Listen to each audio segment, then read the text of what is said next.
నమస్తే. ఈరోజు మన టాపిక్ రేవంత్ రెడ్డి గారి సర్కారు, తెలంగాణలో కాంగ్రెస్ సర్కారు టాలీవుడ్ని టార్గెట్ చేసిందా అంటే అవునని అంటున్నారు మన నెటిజన్లు.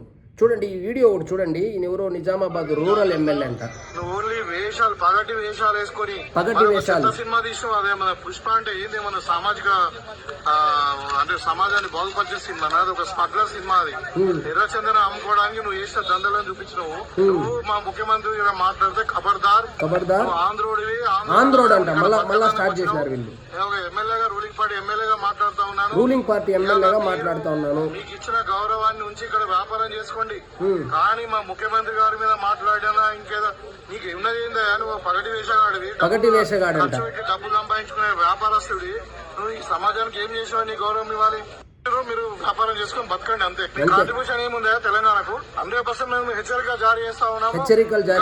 ఇంటి ముంగట కొంతమంది వాళ్ళు జాయింట్ యాక్షన్ కమిటీ వాళ్ళు ఏదో చేసినట్టు, కానీ ఖచ్చితంగా ఇట్లనే ఇదే పద్ధతిగా మార్చుకోకుంటే ఖచ్చితంగా కాంగ్రెస్ కూడా దమ్కి ఇస్తాడు.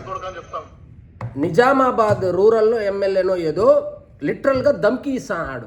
ఇదేదో అల్లు అర్జున్కి ఇచ్చినట్లు కాదు, సినిమా ఇండస్ట్రీ మొత్తానికి దమ్కి ఇస్తున్నట్లు. మన తీన్మార్ మల్లన్న, యూట్యూబర్ తీన్మార్ మల్లన్న ఎమ్మెల్సీ అయ్యాడు కదా, ఆయన ఏమంటారు చూడండి. ఎందుకంటే ఈ ఈడ ఓ గంధం చెక్కల ఎర్రచందనం చెక్కల దొంగ ఒక మడుగులో మూత్రం పోతే ఆ మూత్రాన్ని ఐపీఎస్ ఆఫీసర్ తాగాలట. ఇది ఆ సినిమా హౌలేగాడు తీసినటువంటి సినిమా. అరే హౌలేగా సుకుమార్ ఏమన్నా రియాలిటీ ఉన్నదిరా నీ సినిమా? హౌలేగా ఏమన్నా దగ్గరకు ఉన్నదిరా? నువ్వు ఈ లోకానికి ఫాల్తు నా కొడక. అరే హౌలేగా ఫాల్తు నా కొడక అని సాక్షాత్తు మన ఎమ్మెల్సీ తీన్మార్ మల్లన్న గారు దమ్కి ఇస్తాడు. ఇంకొక అడుగు ముందుకేసి సీతక్క అయితే రెడ్ శాండిల్ స్మగ్లర్కి నేషనల్ అవార్డు ఎలా వస్తుంది, జై భీమ్ సినిమాకి కదా వచ్చిండాలని ఆ లెక్కను తీసుకుంటే, అంత ఓపెన్గా మాట్లాడుకుంటే ఈ 2 నెంబర్ దందా చేసేవాళ్ళు రాజకీయాల్లోకి రావచ్చు, నక్సలైట్ల నుంచి ప్రజా జీవనంలోకి వచ్చిన వాళ్ళు మంత్రులు అయిపోవచ్చు, ఈడీ కేసులు ఉన్నోళ్ళు ముఖ్యమంత్రులు అయిపోవచ్చు, మర్డర్లు చేసిన వాళ్ళు ముఖ్యమంత్రులు అయిపోవచ్చు. ఎందుకంటే ఓట్లు వేసినారు కాబట్టి. అదేవిధంగా జూరీని మనసు గెలుచుకున్నాడు కాబట్టి స్మగ్లర్ అయినా కూడా నేషనల్ అవార్డు ఇచ్చారు. ఇంకొకటి, మరి స్మగ్లర్ సినిమాకు 1200 రూపాయలు హైక్ ఎందుకు ఇచ్చినారు మీ గవర్నమెంటు? స్మగ్లర్ సినిమా కదా, బ్యాన్ చేయాలి కదా, అప్పుడేమో ట్యాక్సులు కావాలి కాబట్టి మీరు హైక్ ఇస్తారు. ఇప్పుడు ఏదో జరిగిందని రాజకీయం చేస్తూ డైరెక్ట్గా దమ్కి ఇచ్చే కాడికి వచ్చారు. ఇప్పుడు ఫైనల్గా నేను ఏం చెప్తానంటే, మొదట్లో అక్కినేని నాగార్జున గారి కన్వెన్షన్ అది న్యాయమా ధర్మమా అని పక్కన పెడితే అది కట్టింది ఇప్పుడు కాదు, 20 సంవత్సరాల ముందు. అప్పటి నుంచి ఎవరు టచ్ చేయలేదు. బట్ వీళ్ళు కాంగ్రెస్ వాళ్ళు టచ్ చేసినారు. ఆయన సినిమా ఇండస్ట్రీకి సంబంధించిన వాడు. అదే ఇష్యూలో సమంత మీద నోరు పారేసుకున్నారు. ఆమె సినిమా ఇండస్ట్రీకి సంబంధించిందే. మోహన్ బాబు గారు వాళ్ళ ఇంటికి గొడవలు అయినప్పటికీ కూడా మన పోలీసులు పిలిపించి గన్లు తీసుకోవడము ఇలాంటివి చేశారు. ఆయన సినిమా ఇండస్ట్రీకి సంబంధించిన వాడు.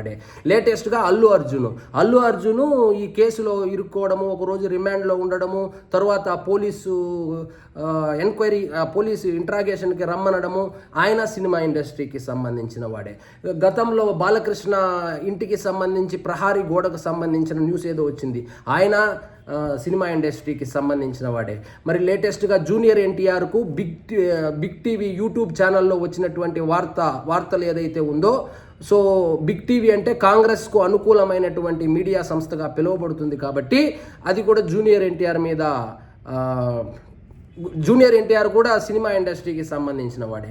అదేవిధంగా ఇప్పుడు లేటెస్ట్గా ఏమంటే హైక్లు ఇవ్వము, మరియు బెనిఫిట్ షోస్ ఇవ్వము అని చెప్పి బహిరంగంగానే ప్రకటనలు జారీ చేస్తున్నారు. ఇప్పుడు రాబోయే సీజన్, సంక్రాంతి సీజన్ అంటేనే పండగలాగా అనమాట. అది మామూలు మనకంతా పండగ అయితే అది సినిమా వాళ్ళకి పండగ సీజన్. ఆల్మోస్ట్ ఒక సంవత్సరంలో దాదాపుగా మెజారిటీ డబ్బులు వచ్చేది ఆ సీజన్లోనే. అలాంటి సీజన్లో బెనిఫిట్ షోలు ఇవ్వకుండా హైక్ ఇవ్వకుండా చేస్తే నష్టపోయబోయేది వెంకటేష్ గారి సినిమా ఏదో ఒకటి వస్తుంది, బాలకృష్ణ గారి సినిమా ఒకటి వస్తుంది, రామ్ చరణ్ సినిమా ఒకటి వస్తుంది. సో ఆల్మోస్ట్ అక్కినేని ఫ్యామిలీని టచ్ చేశారు, మంచు ఫ్యామిలీని టచ్ చేశారు, మెగా ఫ్యామిలీని టచ్ చేశారు. ఒకవేళ మెగా ఫ్యామిలీ వేరు, అల్లు ఫ్యామిలీ వేరు అనుకుంటే సినిమా వచ్చి సంక్రాంతికి వస్తుంది. సో మెగా ఫ్యామిలీని కూడా టచ్ చేసినట్లే. సో ఇంకా మిగిలింది వెంకటేష్ వాళ్ళ ఫ్యామిలీ. వెంకటేష్ వాళ్ళ ఫ్యామిలీది వెంకటేష్ది కూడా సినిమా వస్తుంది. నందమూరి ఫ్యామిలీకి సంబంధించి బాలకృష్ణది సినిమా వస్తుంది. ఆల్రెడీ జూనియర్ ఎన్టీఆర్ ఇష్యూ కూడా జరిగింది.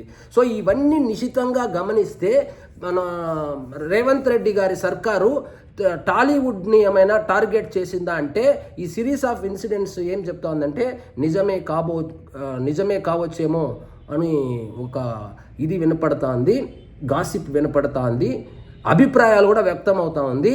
ఇంకొకటి, నిన్న దిల్ రాజు గారు వెళ్ళి ఆ పిల్లోడిని శ్రీతేజ్ హాస్పిటల్లో పరామర్శించి ప్రెస్ మీట్ పెట్టి నేను వారధిగా ఉంటాను, ప్రభుత్వానికి మరియు సినిమా ఇండస్ట్రీకి సంబంధించి వారధిగా ఉంటాను, ఈ ఇష్యూకి ఇక్కడితో ఫుల్ స్టాప్ పెట్టేద్దాము సో ఇంకా అని చెప్పడము, ఆ శ్రీతేజను ఆ పిల్లవాడి యొక్క ఫాదరు ఆ కేసును కూడా వెనక్కి తీసుకుంటానని చెప్పడంతో ప్రస్తుతానికైతే సద్దు మణిగినట్లే కనిపిస్తున్నప్పటికీ నెక్స్ట్ టార్గెట్ ఎవరిని చేస్తారు అంటే నాకెందుకో ఈసారి డ్రగ్స్కి సంబంధించినటువంటి కేసులు అప్పుడు పొలోమని ఉన్నాయి కదా, వాటిని ఏమైనా వెలికి తీస్తారా లేదా కొత్తగా ఏమైనా ఈ డ్రగ్స్కి సంబంధించి టార్గెట్ చేస్తారా అంటే చేసే అవకాశాలు కూడా లేకపోలేదు.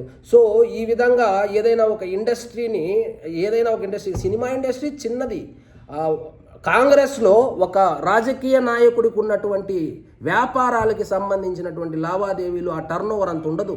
మొత్తం సినిమా ఇండస్ట్రీ మొత్తం కలిపితే అది రంగుల ప్రపంచం అంతే, ఎంటర్టైన్మెంట్ ఫీల్డ్. సో ఇప్పుడు పరిపాలన గురించి నేను కంపారిజన్ పెట్టను, కానీ సినిమా వాళ్ళను టార్గెట్ చేయడంలో జగన్మోహన్ రెడ్డి ధోరణినే రేవంత్ రెడ్డి గారు కూడా ఫాలో అవుతున్నట్లు కనబడుతుంది.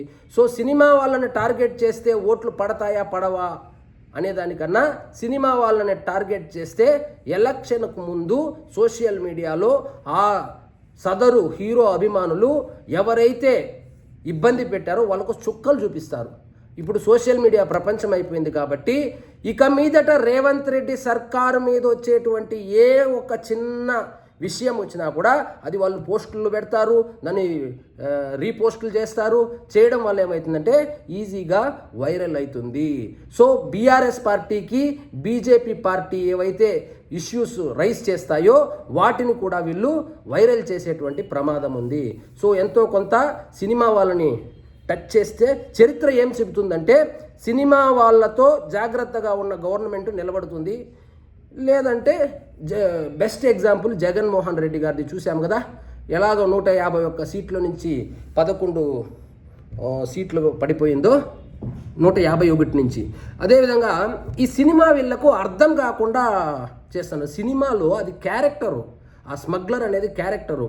యాక్చువల్గా ఈ కంటెంట్ ఏం చెప్తున్నారంటే సినిమాలో చెప్పినట్లు భార్య మాట వింటే పుష్పరాజ్ అంత చేయగలిగినాడు అనేది ఒక కోర్ కంటెంట్ లాగా అందరూ చెప్తున్నారు. కాదు, అది యాక్చువల్గా భార్య భర్తకు బ్లైండ్గా సపోర్ట్ చేస్తే, ఉదాహరణకు ఆమె వాళ్ళ సామి అనుకుంటా, వాడు మందు తాగుతూ ఉంటేనూ సపోర్ట్ చేస్తుంది, సిగరెట్లు తాగుతూ ఉంటేనూ సపోర్ట్ చేస్తుంది, డబ్బులు ఎక్కడి నుంచి వచ్చిందని అడగదు, స్మగ్లింగ్ చేస్తూ ఉంటేనూ సపోర్ట్ చేస్తుంది, సరదాగా తుపాకీ వేసుకుని ఉన్న కాల్చేదకపోయినా సపోర్ట్ చేస్తుంది. అదేవిధంగా ఈ ఏ పనికి అడ్డు చెప్పదన్నమాట. సో అంత సపోర్టివ్గా ఉంటుంది భార్య భర్తకు సపోర్టివ్గా ఉంటే ఎన్ని అద్భుతాలు చేయవచ్చనేసి లోపల అండర్లైన్ ఇదిలాగా చెప్తే అది ఆ సినిమా అర్థం కాలేదో ఉచ్చబోసినాడు, దీంట్లో కొలనులో ఉచ్చబోసినాడు అంటే అది క్యారెక్టర్, అది పోలీసులను ఇన్సల్ట్ చేసినట్టు కాదు. ఒకవేళ పోలీసులను ఇన్సల్ట్ చేసినట్లయితే సెన్సార్ బోర్డు దగ్గర ఆపేయాలి కదా, సినిమాని ఆపేయాలి కదా. సెన్సార్ క్లియర్ అయ్యి 100 కోట్లు వసూలు చేస్తా అంటే ఇప్పుడు వచ్చి అదేవిధంగా పుష్ప 1 అనే సినిమాలో లిటరల్గా బట్టలు ఇప్పిస్తాడు ఐపీఎస్ స్థాయి అధికారిని. అప్పుడు చెప్పలేనింది ఇప్పుడు చెప్తే, ఇప్పుడు స్పందిస్తే ఎట్లా? అప్పుడు లేవా మనోభావాలు, ఇప్పుడే ఉన్నాయా మనోభావాలు? అంటే అదే ఒక వ్యక్తి కింద పడిపోయినప్పుడు అతన్ని ఏ విధంగా ఎన్ని రకాలుగా ఇబ్బంది పెట్టచ్చు అనేసి ఈ లేటెస్ట్ ఇన్సిడెంట్స్ అయితే చెప్తా ఉంది. సో కథ అర్థం కాకుండా, అందులో పాత్రలు అర్థం కాకుండా, స్మగ్లర్కు కాదు అక్కడ ఇచ్చింది, స్మగ్లర్ పాత్రను ధరించినటువంటి హీరో ఏ విధంగా చేస్తాడో అతని పెర్ఫార్మెన్స్ కదా నేషనల్ అవార్డు వచ్చింది. సో ఇంకొక ఆయన వస్తాడు, నేషనల్ అవార్డు ఎన్నికి ఇచ్చేయాలంటాడు. జానీ మాస్టర్ది ఎన్నికి తీసుకున్నారు కదా, ఈయనది కూడా ఎన్నికి తీసుకోవాలని చెప్పి రకరకాలుగా ఇదంటా ఉన్నారు. ఇది ఎక్కడికి వెళ్ళి ఆగుతుందో తెలియదు. ప్రస్తుతానికైతే ఫుల్ స్టాప్ పడినట్లే ఉంది. రాత్రి దిల్ రాజు గారు ఎంటర్ అయ్యి ఏదో సెటిల్మెంట్ చేసినట్టున్నాడు. అందరూ హీరోలు, ప్రొడ్యూసర్లు రేవంత్ రెడ్డి గారి అపాయింట్మెంట్ తీసుకొని 2 రోజుల్లో కలిసే అవకాశాలు ఉంది అని కూడా చెప్తున్నాడు. ఒకవేళ బెనిఫిట్ షో లేకుండా లేదా అదేది హైక్ లేకుండా కనుక వెళ్తే నష్టపోబోయేది దగ్గుపాటి ఫ్యామిలీనో, నందమూరి ఫ్యామిలీనో, లేకపోతే మెగా ఫ్యామిలీనో కాదు, ఫక్తు తెలంగాణ బిడ్డ దిల్ రాజు నష్టపోబోతాడు. 3 సినిమాలను డిస్ట్రిబ్యూట్ చేయబోయేది పండక్కి దిల్ రాజే. కాబట్టి వీటినన్నిటినీ దృష్టిలో పెట్టుకొని హీరోకి ఒక్క పాయింట్ కూడా డబ్బులు తగ్గించారు. ఆల్రెడీ పే చేసేసి ఉంటారు, వాళ్ళు వాడేసుకొని కూడా ఉంటారు. ఇప్పుడు మొత్తము మన దిల్ రాజుకి సంబంధించినటువంటి డబ్బులకు సంబంధించినటువంటి గ్యాంబ్లింగ్ జరగబోతుంది మన సంక్రాంతికి. సో అలాంటి సినిమాలకు హైక్ ఇవ్వకుండా పోతే ఖచ్చితంగా నష్టపోయేది ఒక ఫక్తు తెలంగాణ బిడ్డే. ఇదండి ఈరోజు మన టాపిక్. మీకు ఈ వీడియో నచ్చినట్లయితే లైక్ చేయండి, షేర్ చేయండి. ఛానల్ మాత్రం సబ్స్క్రైబ్ చేసుకోవడం మర్చిపోవద్దు. అందరికీ క్రిస్మస్ శుభాకాంక్షలు. జై హింద్.